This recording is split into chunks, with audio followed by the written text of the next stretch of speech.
சுக்கிர பகவானை ராசி அதிபதியாக கொண்ட ரிஷபராசி அன்பு சொந்தங்களுக்கு வணக்கங்க. ரிஷபராசினாவே இவங்க இருக்கக்கூடிய இடத்துல எல்லாருமே இவங்களுக்கு சாதகமாக தான் இருப்பாங்க. சொல்லப்போனால் ஒருத்தன் இவங்க கிட்ட சண்டை போடணும்னு வந்தா கூட சரிங்க, இவங்களுக்கு ஒருத்தன் பகையாளியாக இருந்தால் கூட சரிங்க, இவங்க கிட்ட வந்தால் அந்த பகையை மறந்து நட்பு பாராட்டிடுவாங்க. ஸோ ரிஷபத்தை பொறுத்த வரைக்கும் ஸ்மார்ட் ஒர்க்குங்க, ஓகேங்களா. அந்த கடின உழைப்புக்கெல்லாம் இடமே கிடையாது.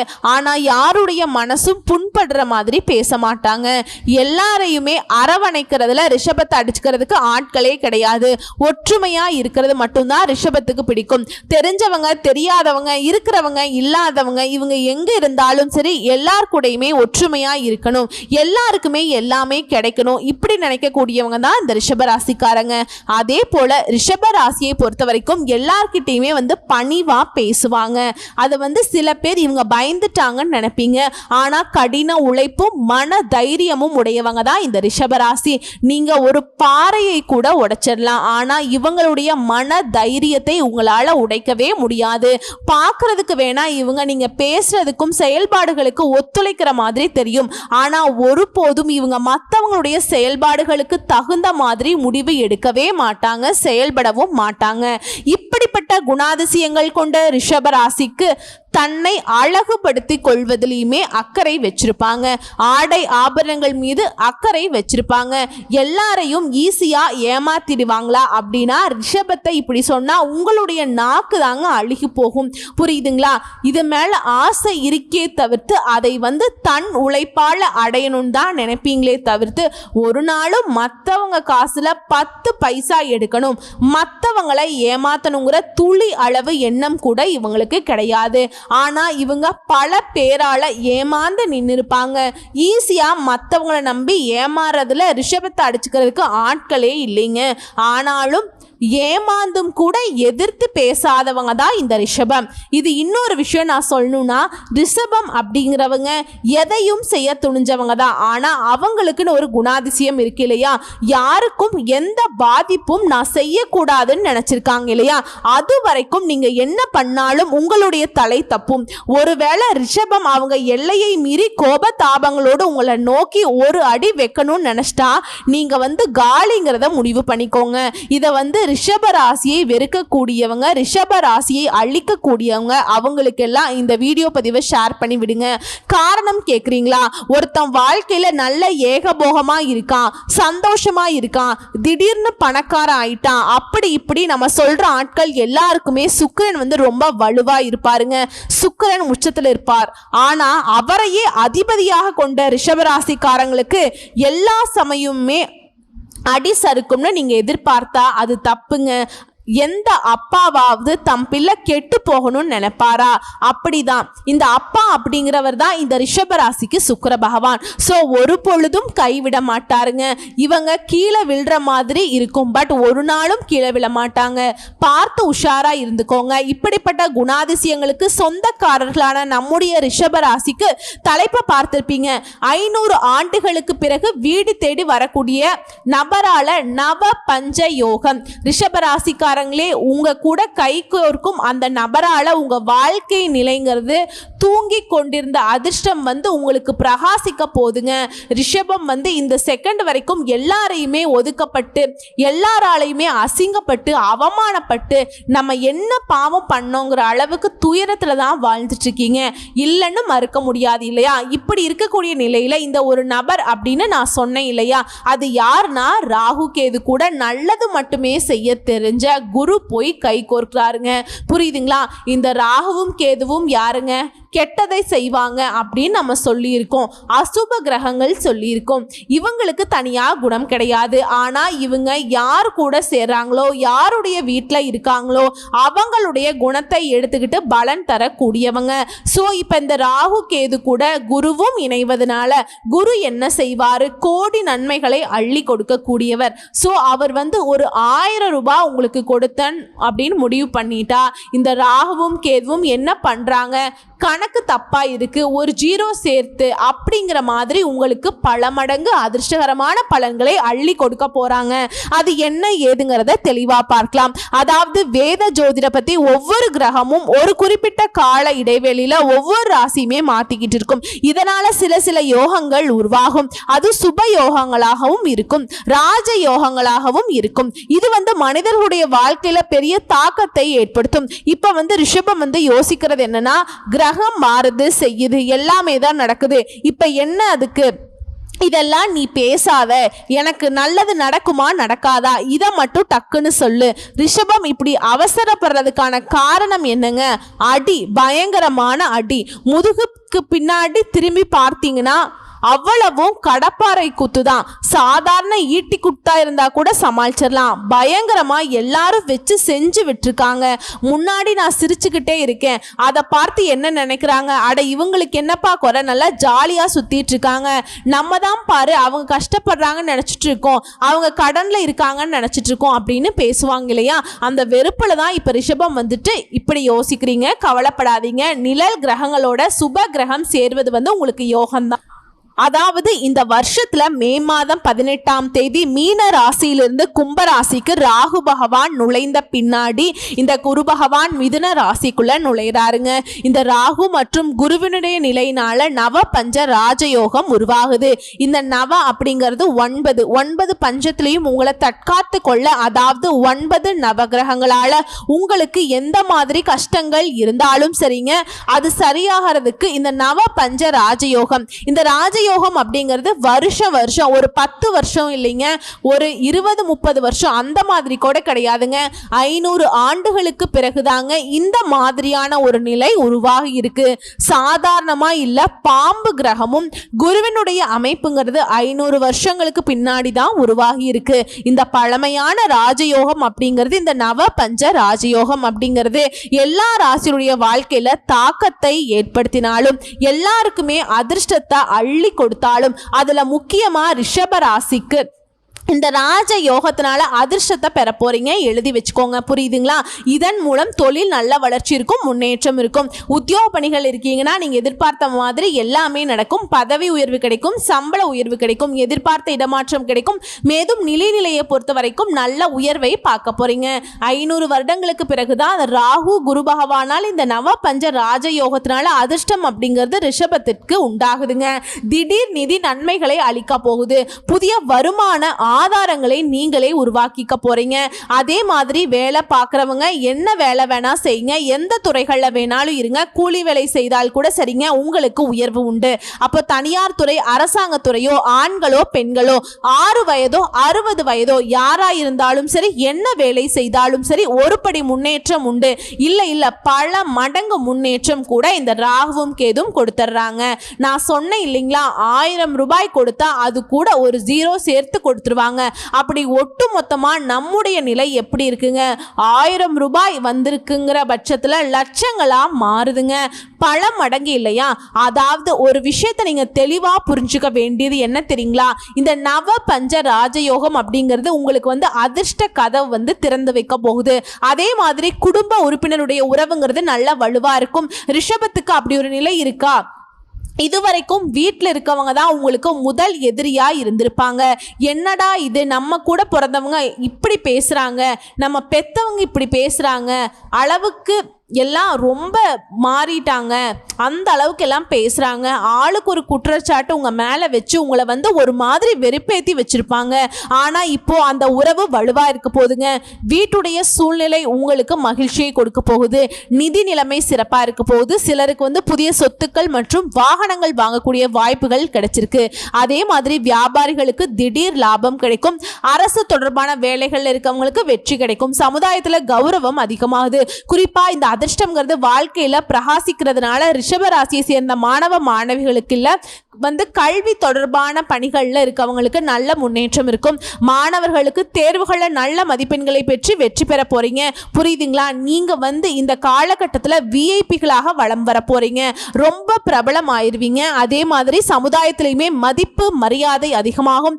பணம் எங்கேயாவது சிக்கியிருந்தா சிக்கிய பணம் கைக்கு வரதுக்கான யோகம் இருக்கு. இப்ப நான் முன்னாடி சொன்னேன் இல்லையா, குடும்ப உறுப்பினர்களே உங்களுக்கு உங்களுக்கு எதிரியா இருக்காங்க, எல்லாரும் ஆளுக்கு ஆளுக்கு ஒவ்வொரு குற்றத்தை உங்க மேல வச்சிட்டு இருக்காங்கன்னு சொன்னேன் இல்லையா, இது பண பிரச்சனை தாங்க. ஸோ அப்படி இருக்கக்கூடிய பண பிரச்சனைகள் கூட இப்ப சரியாகும். அதே மாதிரி ஆன்மீகத்துல நாட்டம் அதிகமாகும், மனசுக்கு அமைதியையும் மகிழ்ச்சியையும் கொடுக்கும். ஒரு மனுஷனுக்கு என்னங்க வேணும்? இப்ப சொன்ன இந்த மன மகிழ்ச்சியும் மன அமைதியும் இருந்துட்டாவே அவங்க தாங்க தெய்வம்.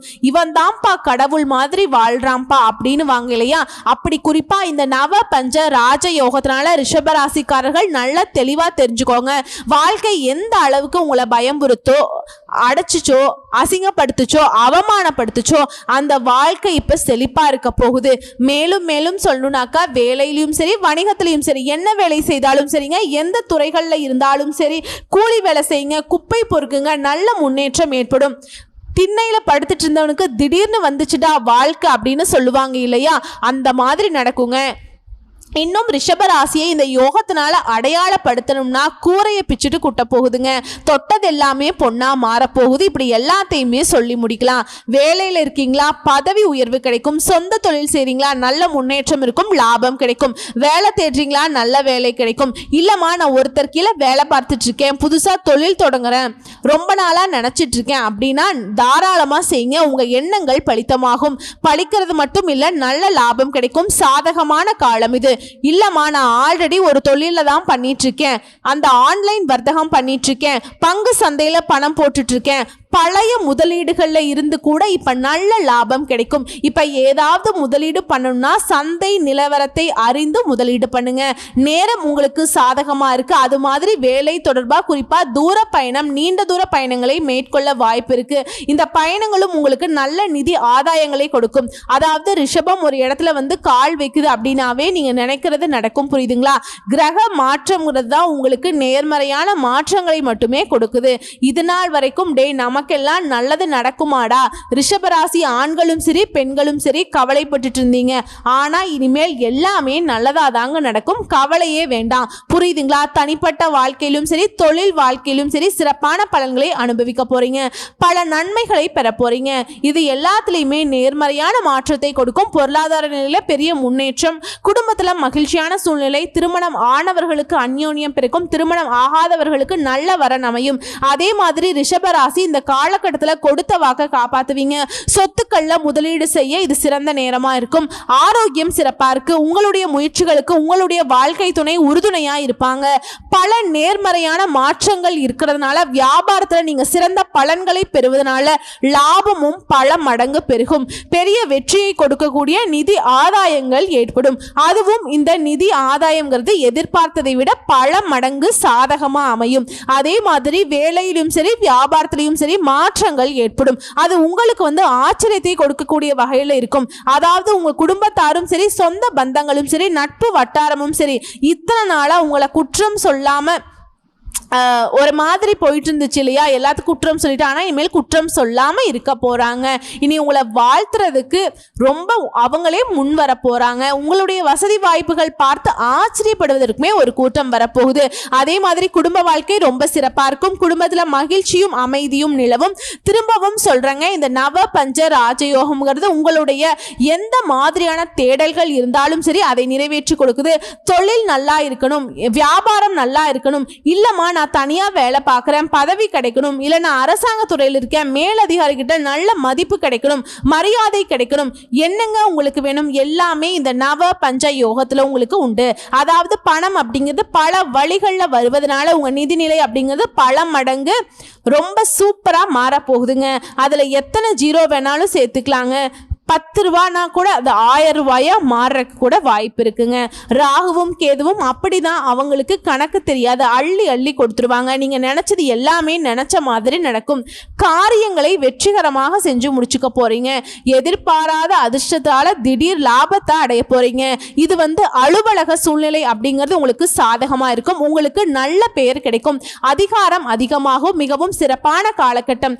என்னெல்லாம் நினைக்கிறீங்களோ அது எல்லாத்தையுமே அடைய போகிறீங்க. திருமணமாக ஆகாதவங்களுக்கு எல்லாம் இந்த காலகட்டத்தில் திருமணம் கைக்கூடி வரும். இல்லம்மா காதல் பண்ணிட்டு இருக்கேன், காதல் உறவு கல்யாணத்துக்கு தீர்மானமாகும். இது எல்லாத்துக்கும் மேல இந்த குருவும் ராகு கேது மட்டும் இல்லாம சூரியனும் சரி புதனும் சரி அதிபதியும் சரி இவங்கெல்லாம் சேர்ந்து உங்களுக்கு அதாவது இன்னும் கொடு அப்படிங்கிற மாதிரி வேலையை கொடு, திருமணத்தை நடத்தி வை, குழந்தை பாக்கியத்தை கொடு, நல்ல வீடு வசதி வாய்ப்புகளை கொடு, வண்டி வாகனத்தை கொடு, இப்படி என்னென்ன கொடுக்க முடியுமோ எல்லாத்தையும் டக்குன்னு கொடுக்க போறேன். அது சூரியன் மே மாதம் 14ஆம் தேதி ரிஷப ராசிக்கு போறாருங்க.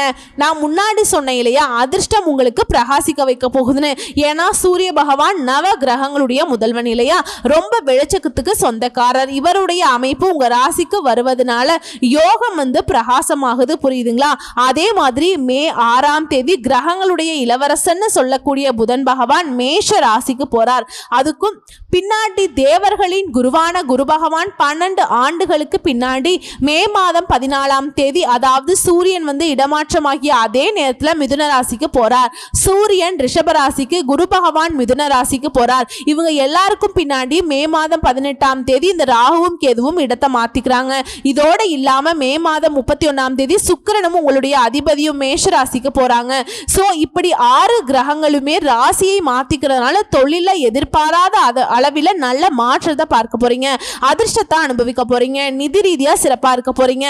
பல வழிகளை பணம் உங்களை தேடி வரப்போகுது. தினசரி வருமானம் அதிகமாக போகுது. வேலை பார்க்குறவங்களுக்கு பதவி உயர்வு கிடைக்க போகுது, சம்பள உயர்வு கிடைக்க போகுது. நீங்க வேலை பார்க்கக்கூடிய இடங்கள்ல புதிய பொறுப்புகள் உங்களுக்கு கொடுப்பாங்க. அலுவலகத்துல கூட வேலை பார்க்குறவங்க உயர் அதிகாரி கிட்ட முழு ஆதரவு கிடைக்கும். புதுமண தம்பதிகளுக்கு குழந்தை பாக்கியம் கிடைக்கும். உங்க அதிபதி சுக்கிரன் உச்சத்துல இருக்காருங்க. குடும்பத்துல சில நல்ல செய்திகளை பெற போறீங்க. அதே மாதிரி தொழில் செய்றவங்க வணிகம் எல்லாம் நல்ல நிதி நன்மைகளை பெற போறீங்க. வணிகத்தை விரிவாக்கம் செய்யக்கூடிய வாய்ப்புகள் கிடைச்சிருக்கு. ஏற்கனவே செய்த முதலில் கூட இப்ப லாபம் கிடைக்க போகுது. புதுசா வீடு வாங்குறது, வாகனம் வாங்குறது, சொத்து வாங்குறது, இப்படி எல்லாமே உங்களுக்கு கிடைக்க போகுது. வெளிநாட்டு யோகம், படிக்க போறேன், தொழில் பண்ண போறேன், எதுக்காக போனாலும் சரிங்க, வாய்ப்புகள் சூப்பர். ஒட்டுமொத்தமா நீ ரிஷபராசிக்கு இந்த நவ பஞ்ச ராஜயோகம் சிறப்பான மாற்றத்தை முன்னேற்றத்தை கொடுக்க போகுது. குருவும் சூரியனும் சாதகமான வீட்டில் உட்கார்றதுனால வருமானத்துல நல்ல உயர்வு வரக்கூடிய வருமானத்தை என்ன பண்றதுன்னு தெரியாத ஆடம்பர செலவு பண்ண போறீங்க. நீண்ட நாள் ஆசைகள் எல்லாத்தையுமே இப்ப நிறைவேற்றிக்க போறீங்க. முக்கியமா இந்த காலகட்டம் நிறைய பணத்தை உங்களுக்கு கொடுக்க போகுது. மற்றவங்க எல்லாம் உங்களை பார்த்து பொறாமைப்படக்கூடிய அளவுக்கு அதிர்ஷ்டசாலியாக வலம் வர போறீங்க, புரியுதுங்களா? ஏன்னா 4ஆம் அதிபதி உச்சம் பெறுவதனால உங்க வாழ்க்கையே சுகபோகமான வாழ்க்கையா மாறப்போகுது. திடீர்னு பரிசுகள் கிடைக்கும். குழந்தைகள் மூலம் நன்மைகள் நடக்கும். நல்ல ஊழியர்கள் கிடைப்பாங்க. உங்க வார்த்தைக்கு மதிப்பு மரியாதை அதிகமாகும். உங்க திறமையை மேம்படுத்தக்கூடிய வகையில் சில வாய்ப்புகள் உங்க வீட்டு கதவை தட்டும். பெண்களாக இருந்தீங்கன்னாக்கா சிறப்பான பலன்களை பெறுவீங்க. என்னென்ன நினைக்கிறீங்களோ அது எல்லாமே நடக்கும். வாழ்க்கை ஒரு நாள் இப்படி மாறணும்னு நினைச்சீங்க இல்லையா, அப்படியே இருக்குங்க. கல்வியெல்லாம் பிரதான முன்னேற்றம். திறமைகளுக்கு நல்ல வெளிச்சம் கிடைக்கும். கலை ஊடகம் இந்த மாதிரியான துறைகள் இருக்கவங்களுக்கு ஏற்றத்தை பார்க்க போறீங்க. மனசுக்கு தெளிவு பிறக்கும். வீட்டிற்கு தேவையான அத்தியாவசியமான ஆடம்பர பொருட்களை வாங்குவீங்க. பழைய வீட்டை புதுப்பிப்பீங்க. காதல் உறவெல்லாம் இனிமையா இருக்கும். கணவன் மனைவி உறவு அந்யோன்யம் அதிகமாகும். குடும்பத்தோட சுற்றுலா போயிட்டு வருவீங்க. மனம் விட்டு பேசுவீங்க. குடும்ப சூழ்நிலை எவ்வளவு சிறப்பா இருக்குமோ அவ்வளவு சிறப்பா இருக்குங்க. வீண் விரயம், தண்ட செலவெல்லாம் மறையுதுங்க. சேமிப்பு அதிகமாகுது. உறவுக்காரருடைய வருகையினால மகிழ்ச்சி ஏற்பட போகுது. உடன்பிறப்பு வகையில லாபம் கிடைக்க போகுது. ரியல் எஸ்டேட், உணவுத்துறையில இருக்கவங்க நல்ல மாற்றத்தை பார்க்க போறீங்க. இதே நேரத்தில் நீங்க கவனமா இருக்கக்கூடிய இடம்னு பார்த்தோம்னாக்கா தாயின் உடல் நலத்துல கவனம் வச்சுக்கோங்க. ஏன்னா சூரிய பகவானை பொறுத்த வரைக்கும் ஆரோக்கியத்துல கொஞ்சம் அக்கறை கொடுக்கிறார். ஆரோக்கிய பிரச்சனைங்கிறது காய்ச்சல் அதெல்லாம் தாங்க, அலட்சியமா விட்டுறாதீங்க. காய்ச்சல் தான்ட்டு சரியான சிகிச்சை எடுத்துக்கோங்க, அது உடனே சரியாகிடும். அது ஒரு பிடிவாத குணத்தை கொஞ்சம் தவிர்க்கிறது நல்லது. விட்டு கொடுத்து செல்வது நல்லது. முடிஞ்ச அளவுக்கு பெருமாள் வழிபாடு மனசுக்கு மகிழ்ச்சியை கொடுத்துக்கிட்டே இருக்கும். அதுவும் இந்த பெருமாளை நீங்க எப்படி வழிபாடு செய்யணும்னாக்கா தினமும் வழிபாடு செய்யலாம். அப்படி முடியாத பட்சத்துல புதன்கிழமை மற்றும் வெள்ளிக்கிழமைகள்ல அருகில் இருக்கும் பெருமாளுடைய ஆலயத்துக்கு சென்று அவருக்கு துளசி மாலை அணிவித்து, அது என்னங்க துளசி மாலைங்கிறது, குறிப்பிடுறதுன்னா மகாலட்சுமி தாயுடைய அம்சம். அது மாதிரி தேங்காய் தீபம் ஏற்றி பிரகாரத்தை 11 முறை வலம் வர நினைச்சது எல்லாமே நடக்கும். அதுவே சனிக்கிழமைகள் தோறும் மல்லிகை மலர்கள் அருகில் இருக்கக்கூடிய நவ கிரகங்களுக்கு அர்ப்பணிக்க கடுகளவு கூட உங்களுக்கு பாதிப்புகள் வராம இந்த வழிபாடு உங்களை பாதுகாக்கும். ஏன்னா மல்லிகை மலர் எந்த அளவுக்கு வாசனை நிறைந்ததோ அந்த அளவுக்கு உங்க வாழ்க்கைங்கிறது வசந்த காலமாக மாறப்போகுது. உங்களை பொறுத்த வரைக்கும் அதிர்ஷ்டம் தரக்கூடிய திசைகள் கிழக்கு, வடக்கு. அதிர்ஷ்டம் தரக்கூடிய நிறம் இளம் சிவப்பு, நீலம். இந்த நிறங்களை அதிகமாக பயன்படுத்துங்க, அதிர்ஷ்டத்தை ஈர்த்து கொடுக்கும். இதுவே அதிர்ஷ்டம் தரக்கூடிய எண்கள் 3, 6, 9. ஸோ இப்போ வரைக்கும் பார்த்த இந்த பலன்கள் எல்லாமே ரிஷபராசிக்கு இந்த நவ பஞ்ச யோகம். இத்தனை நாளாக கத்துறீங்க, கதறினீங்க, கண்ணீர் விட்டீங்க, என்னென்னமோ பண்ணி பார்த்தீங்க, மாற்றம் வரல அப்படின்னு தவிச்சிங்க இல்லையா? இனி உங்களுக்கு என்னடா குறை, போடா எல்லாத்தையும் சரி பண்ணிட்டேன் அப்படிங்கிற மாதிரி நீங்கள் திரும்பவும் கனவுல கூட கஷ்டத்தை நினைக்க முடியாத அளவுக்கு உயர்வை கொடுத்துருக்காங்க. அதை பயன்படுத்தக்கூடிய வகையில் மட்டும்தான் ரிஷபத்திற்கு வெற்றிகள் தொடரும். நீங்க சும்மா படுத்திருந்தா கூட சரிங்க, உங்க வாழ்க்கை அதுவே தன்னால சரியாகும். இப்பவும் சரி, எப்பவும் சரி, கடவுளை நம்புறீங்க, அந்த கடவுள் தான் இப்ப வாய்ப்பு கொடுத்திருக்காங்க, பயன்படுத்திக்கோங்க. நன்றிங்க, வாழ்த்துக்கள்.